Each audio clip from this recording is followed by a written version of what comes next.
علی بھائی اگلا سوال ہے، قرآن حکیم میں اللہ تعالیٰ نے اپنی مخلوقات میں سے کن کن جانوروں کا ذکر فرمایا ہے؟ میرا یہ سوال جانوروں کے حلال اور حرام ہونے کے اعتبار سے نہیں ہے بلکہ مطلقاً سوال ہے۔ دراصل میں نیشنل جغرافک، اینیمل پلانٹ اور ڈسکوری چینلز کو بڑے شوق سے دیکھتا ہوں اور آپ کی ویڈیوز بھی مجھے بہت پسند ہیں الحمدللہ۔ ماشاء اللہ تعالیٰ، دیکھیں اگر ہماری ویڈیوز اس لیول پہ پہنچ گئی ہیں نا کہ ڈسکوری چینل اور نیشنل جغرافی کے ایکویرنٹ دیکھی جا رہی ہیں تو ہماری کامیابی ہے بہت بڑی۔ دیکھیں قرآن حکیم میں اللہ تبارک و تعالیٰ نے حرام کے اعتبار سے جو ڈسکشن کی ہے، جو ان کا سوال نہیں لیکن میں ساتھ بتا دوں، کم از کم 4 مقامات پہ تو اللہ تعالیٰ نے فرمایا کہ تمہارے لیے حرام کیا گیا ہے مردار، بہتا ہوا لہو، خنزیر کا گوشت، اور وہ حلال چیز بھی جس کے ذبح کے وقت غیر اللہ کا نام لیا جائے۔ خنزیر کو بار بار اس لیے قرآن میں ایڈریس کیا گیا کہ خنزیر ایک ایسا جانور ہے کہ جو سبزی خور بھی ہے۔ ویسے یہ اومنی ورس ہے، ہاربی ورس بھی ہے اور کارنی ورس بھی ہے، جس طرح انسان ہے، انسان کے نوکیلے دانت بھی ہیں اور چپٹے بھی ہیں، ہم بھی اومنی ورس ہیں، یعنی سبزی خور بھی ہیں، گوشت خور بھی۔ خنزیر جو ہے نا، اس کے کھر بھی کٹے ہوئے ہوتے ہیں، مویشیوں والی بھی صفات اس کے اندر پائی جاتی ہیں، لیکن ایک چیز ایڈیشنل ہے کہ یہ گوشت خور بھی ہے۔ تو اس کو اللہ نے کلیریفائی کیا کہ خنزیر وہ سبزی خور ہے،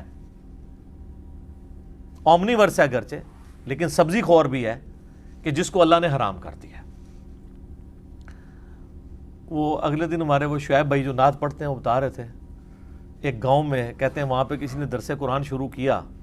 اب قرآن تو نہ ہمارے بزرگوں نے پڑھا نہ ان کے بزرگوں نے پڑھا، بیچارے سیف الملوک، کلام باہو اور یہ چیزیں بیچارے پڑھتے رہے، یا ہیر رانجھا پڑھ لیا۔ اب وہاں انہوں نے قرآن کا جب درس شروع کیا نا، تو سورۃ البقرہ تو آپ کو پتہ ہے اس کا نام ہی گائے ہے۔ البقرہ کیا کہتے ہیں؟ گائے کو۔ ویسے پنجابی اور اردو میں بکرا جو ہے وہ تو گوٹ کو کہا جاتا ہے، تو البقرہ کہتے ہیں گائے کو۔ اب جب وہ سورۃ البقرہ بیان کر رہے تھے، وہاں پہ ایک بابا جی بیٹھے ہوئے جنہوں نے پوری زندگی نہ قرآن پڑھا نہ سنا، تو درس کے اینڈ پہ ان سے پوچھا جی درس کیسا لگا؟ کہتے ہیں دیکھو جی انہوں نے قرآن جو گاں کاٹ دیتی ہے، انہوں کہنے لگا دیکھو اس نے قرآن کے اندر سے گائے نکالی ہے۔ تو وہ اس کو قرآن کی توہین سمجھ رہے تھے کہ قرآن میں گائے کا ذکر کیوں آیا؟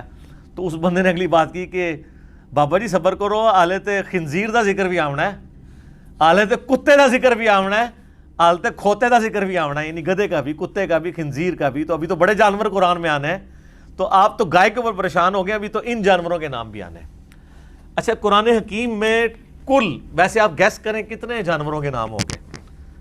ہم اگر ویسے ایک ذہن میں خیال لے کے آئیں تو 10 15 20 اتنے ہی جائیں گے نا۔ اگر میں آپ سے کہوں آپ گنوانا شروع کریں، ویسے ہی شاید 20 جانوروں کے نام گنوانا مشکل ہو جائے۔ تو بہت عقل کے جو گھوڑے دوڑا بھی لیں تو ہم کتنا ایکسپیکٹ کر سکتے ہیں کہ قرآن میں کتنے جانوروں کے نام ہوں گے؟ آپ کو حیرانگی ہوگی یہ سن کے کہ قرآن میں 31 جانوروں کے نام ہیں، 31۔ 6 تو صرف صورتیں ہیں جو جانوروں کے نام کے اوپر ہیں، 3 یعنی اینیملز کے اوپر ہیں صورتیں، البقرہ گائے، الفیل ہاتھی، اور الانعام چوپائے، جنرل جتنے بھی چوپائے ہیں، جس کو آپ کیٹل کہہ لیں، مویشی۔ اور 3 جو ہیں وہ انسیکٹس کے نام کے اوپر صورتیں ہیں، سورۃ العنکبوت مکڑی، سورۃ النمل چیونٹی، سورۃ النحل شہد کی مکھی۔ تو یہ 3 حشرات الارض اور 3 اینیملز، 6 کے تو نام آپ کو پتہ چل گئے۔ سورۃ النحل ہی کھول لینا، اس کے سٹارٹ میں ہی اللہ نے ذکر کیا ہے گدھے کا، گھوڑے کا، خچر کا، اور اللہ نے کہا یہ ہم نے تمہارے لیے سواریاں بنائی ہیں۔ سورۃ الانعام جس کا نام ہی مویشی ہے، اس میں اللہ تعالیٰ نے 8 مویشیوں کا ذکر کیا، 2 کے جوڑے بنا کے، بھیڑ نر اور مادہ، بکری نر اور مادہ، گائے نر اور مادہ، اونٹ نر اور مادہ۔ اونٹ کا بھی ذکر ہے۔ اب یہ دیکھیں کتنے نام ہو گئے، 6 تو تھے، اس کے بعد میں نے کتنے نام گنوا دیے۔ اچھا، اس کے علاوہ ذرا عقل کے گھوڑے جو ہیں وہ دوڑائیں. کتے کا ذکر ہے قرآن میں. علماء سو کی مثال 175 سورۃ الاعراف میں. کتے کا نام ہی آیا نا تو علماء سو کے لیے یا اصحاب کہف کے کتے کا نام آیا, یا بلعام بن باورا, نام تو قرآن میں نہیں لیکن اس کا ذکر ہے کتے کی مثال. خنزیر ایٹ لیسٹ 4-5 دفعہ تو اس کا بھی ذکر ہے حرام ہونے کے اعتبار سے, لیکن نام تو قرآن میں ہے نا. اچھا, اس کے علاوہ ہدہد, ہاں جی, حضرت سلیمان علیہ السلام کی سورۃ النمل میں ہدہد کا ذکر ہے کہ وہ آ کے خبر دیتی ہے ملکہ بلقیس کے بارے میں, تو ہدہد کا ذکر موجود ہے. اس طریقے سے پارہ نمبر 28 میں آپ جائیں گے تو شیر اور گدھوں کا ذکر ہے. اگرچہ اس کے 2 معنی بنتے ہیں لیکن ڈومیننٹ یہی معنی بنتا ہے کہ اللہ تعالیٰ ہمارا ہے کہ دعوت حق سے جو لوگ حق سے بھاگنے والے ہیں وہ گویا کہ اس طرح بھاگ رہے ہیں قرآن سے جیسا کہ گدھے بھاگتے ہیں شیر کو دیکھ کے. تو اللہ نے ان کو گدھے کی مثال بیان کیا ہے کہ جیسے ایک شیر آتا ہے نا تو سارے کے سارے زیبرے اور گدھے جو ہیں وہ دڑکی لگا دیتے ہیں نا, اس طریقے سے قرآن کی دعوت سے یہ لوگ کافر جو ہیں وہ بھاگنے کی کوشش کر رہے ہیں. تو یہ ذکر موجود ہے. تو اس طرح اگر آپ کوشش کریں, بلکہ یوٹیوب پہ شاید آپ کو 1-2 ویڈیوز بھی ملیں گی جس میں انہوں نے باقاعدہ ایک آیت کو کوٹ کر کے نہ بتایا کہ فلاں صورت میں فلاں جانور کا ذکر ہے, فلاں صورت میں فلاں جانور کا ذکر ہے, فلاں صورت میں فلاں جانور کا ذکر ہے. یہ ایک انٹرسٹ کی بات ہے, باقی اس کے ساتھ کوئی تعلق نہیں ہے کہ اس کی کوئی تعویذ لکھنے ہیں بعد میں آپ نے, یا ان خاص آیات جن میں جانوروں کے نام ہے اس کو پڑھنے سے کوئی بیمار جانور ٹھیک ہو جاتا ہے. ہو سکتا ہے کل کو کوئی یہ بھی اس میں سے انالوجی نکالنی شروع کر دے. ایک انٹرسٹ کے طور پہ ضرور ہے. باقی جنرل قرآن پاک میں اللہ تعالیٰ نے جگہ جگہ ذکر کیا ہے کہ زمین پہ جتنی مخلوقات ہیں اللہ تعالیٰ نے پیدا کی ہیں. اور آپ کو پتہ ہے قرآن میں تو 31 جانوروں کا ذکر ہے نا. باقی جنرل جو ذکر ہے نا وہ اسپیسیفکلی اللہ تعالیٰ نے یعنی نام لیے بغیر جنرل تمام کی کیٹیگریز بتا دی ہیں. وہ تو سائنس آج ہمیں بتا رہی ہے نا کہ 2 ملین سے زیادہ سپیشیز ہیں روئے ارض پہ, درختوں اور جانداروں کی ملا کے. جانداروں سے مراد میں چرند, پرند اور درند تینوں. یہ بھی آپ کو فرق پتہ ہونا چاہیے. چرند ہوتے ہیں چرنے والے جتنے مویشی ہیں, پرند ہوا میں اڑنے والے, اور تیسری کیٹیگری ہے درند, درندے نوکدار دانتوں والے جیسے ریچھ ہے, کتا ہے, شیر ہے. درندے تو سارے حرام ہیں. ایون درندے جو چرندوں اور پرندوں میں ہیں نا وہ بھی حرام ہے. صحیح مسلم میں حدیث ہے کہ درندے اللہ نے حرام کر دیے گوشت خور, جیسے کوا ہے, چیل ہے, باز ہے, یہ سب درندے ہیں, پرندوں کے درندے ہیں یہ. اور چرندے چرنے والے جانوروں میں درندے تو ہمیں پتہ ہی ہیں, یعنی جو اینیملز کے اندر ہے دانتوں والے, ریچھ ہو گیا, شیر ہو گیا, کتا ہو گیا, بلی ہو گئی, تو یہ سارے کے سارے درندے ہیں. تو جنرل اللہ تعالیٰ نے ذکر کیا سورہ النور کے اندر پارہ نمبر 18 میں. بڑی وجد امیز آیات ہیں جی. اور یہ پارہ نمبر 18 میں سورہ نور کی خصوصیت ہے کہ اللہ تعالیٰ نے آلموسٹ پورے قرآن میں جہاں کہیں بھی ذکر کیا اس کو ایک جگہ ہی کنکلوڈ کیا ہے. پہلے تو یہ آیت سنیں جناب, جھومے, آیت نمبر 41 النور.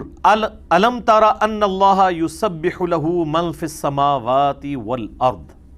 کیا تم نے نہیں دیکھا کہ اللہ ہی کی تسبیح بیان کرتی ہے ہر چیز جو آسمانوں میں ہے یا زمین میں. سبحان اللہ وبحمدہ سبحان اللہ العظیم.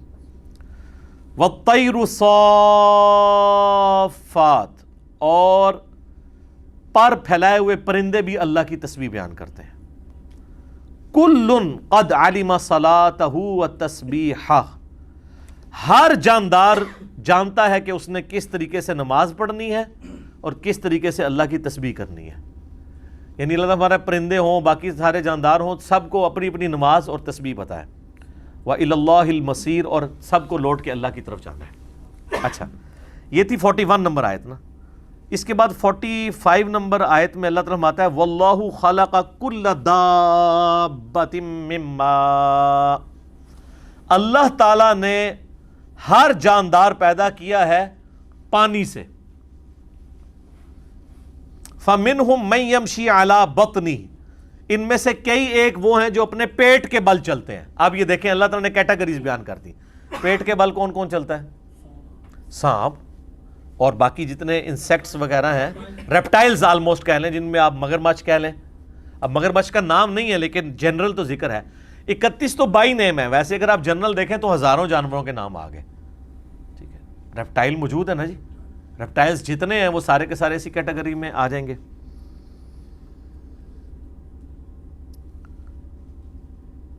وَمِنْهُمْ مَنْ يَمْشِي عَلَى رِجْلَيْنِ, اور ان میں سے کچھ ایسے ہیں جو کہ 2 ٹانگوں پہ چلتے ہیں. ایک تو آپ خود ہیں, اس کے علاوہ جتنے مونکیز اور یہ چمپینزی, یہ سب کے سب 2 ٹانگوں پہ چلنے والے. وَمِنْهُمْ مَنْ يَمْشِي عَلَى 4, اور ان میں سے کئی ہیں جو 4 ٹانگوں پہ چلتے ہیں. اب 4 ٹانگوں والے تو بے شمار جانور ہیں, وہ سارے کے ساروں کا ذکر اس میں آ گیا. یخلق اللہ ما یشاء, اللہ تعالیٰ جو چاہتا ہے پیدا کرتا ہے. ان اللہ علی کل شیء قدیر, اللہ تعالیٰ ہر چیز کے اوپر قادر ہے. تو بائی نیم 31 ہے. باقی اگر آپ جنرل ذکر دیکھیں تو آلموسٹ ہزاروں جانداروں کا ذکر قرآن حکیم میں اللہ تعالیٰ نے جنرل کر دیا ہے. اور ان ساری چیزوں کو بتانے کا مقصد یہ ہے کہ ان سب کا بنانے والا, ان کو رزق دینے والا اللہ ہے. یہ ہے اصل میں کہ یہ کائنات اللہ نے بنا کے چھوڑ نہیں دی بلکہ چلا بھی اللہ رہا ہے. سورۃ العنکبوت میں آتا ہے, اللہ فرماتا ہے کتنے ہی جاندار ہیں جو اپنے رزق کی تلاش نہیں کرتے, ہم ان کا رزق ان تک پہنچا دیتے ہیں. سر یہ لوگوں کو تو پہلے اس چیز کی سمجھ نہیں تھی. آج ذرا آپ نیشنل جغرافک کھولیں, کئی پتے ہیں جو پورا پورا مینڈک کھا جاتے ہیں. وہ مینڈک شکار کرنے کے لیے ایک درخت کا پتا تو کہیں چل کے نہیں جا سکتا. وہ ایسا اس کے اندر سسٹم ہے کہ وہ پتے کا منہ ہر وقت کھلا رہتا ہے. ٹھیک ہے, اور جیسے ہی کوئی مینڈک, چھپکلی, کوئی اور حشرات الارض اس کے پاس آتا ہے نا, اس کو ٹچ کرتا ہے, اور وہ ٹچ کرے گا تو وہ چپچپاہٹ لگی ہے, وہ پھڑپھڑاتا ہے. جیسے ہی پھڑپھڑاتا ہے اس کا منہ بند ہو جاتا ہے. پورا مینڈک اندر, اور اس کے اندر ہاضمے کی بھی اللہ تعالیٰ نے قدرت رکھ دی ہے. تو وہ میں جب سورۃ العنکبوت کی آیت پڑھتا ہوں, کتنے ہی جاندار ہیں جو اپنا رزق اپنے پیٹھ پہ لاد کے نہیں پھرتے بلکہ اللہ ان تک رزق پہنچاتا ہے. تو پرندے تو بیچارے, یہ جو پودے ہیں تو چل پھر نہیں سکتے. اور دیکھیں ایسا سسٹم ہے کہ اس میں سائنٹسٹ یہ کہہ رہے تھے کہ بھی بارش کے قطرے بھی ان کے اوپر پڑتے ہیں تو اس سے نہیں وہ بند ہوتا. جاندار ایک خاص لیول تک جب ان پہ ہوتا ہے, اور وہ بھی جیسے آپ کے ماؤس کو 2 دفعہ کلک کریں تو وہ چلتا ہے, 1 دفعہ سے نہیں. وہ بھی 1 دفعہ یوں کرنے سے بند نہیں ہوتا, جب کوئی چیز پھڑپھڑاتی ہے نا تو وہ پھر وہ بند ہو جاتا ہے. اور ابھی تو ویلز کا تو ذکر ہی نہیں ہو رہا سر. ایک ویل کا بچہ 500 کلو گوشت ایک وقت کا کھا جاتا ہے, اور پیسیفک میں, اٹلانٹک میں, انڈین اوشن میں لاکھوں ویل مچھلیاں ہیں جن کی روز کی خوراک آپ امیجن بھی نہیں کر سکتے. اللہ تعالیٰ ان کا رزق پورا کر رہا ہے. اس کے اوپر میں نے ایک بڑا ڈیٹیل لیکچر دیا تھا, مسئلہ نمبر 103, اللہ کی طرف سے رزق کی تقسیم کا مسئلہ. اس میں نے کئی ایک باتیں بتائی تھی. آج اس ٹاپک کو اسی پہ ہی کنکلوڈ کرتے ہیں کہ 31 جانوروں کا نام ہے بائی نیم, باقیوں کا جنرل ذکر جو ہے وہ سینکڑوں جانوروں کا ہے. سورہ نور کی آیت نمبر 41 اور 45 میں نے اس میں کوٹ کر دی. ٹھیک ہو گیا. جزاک اللہ.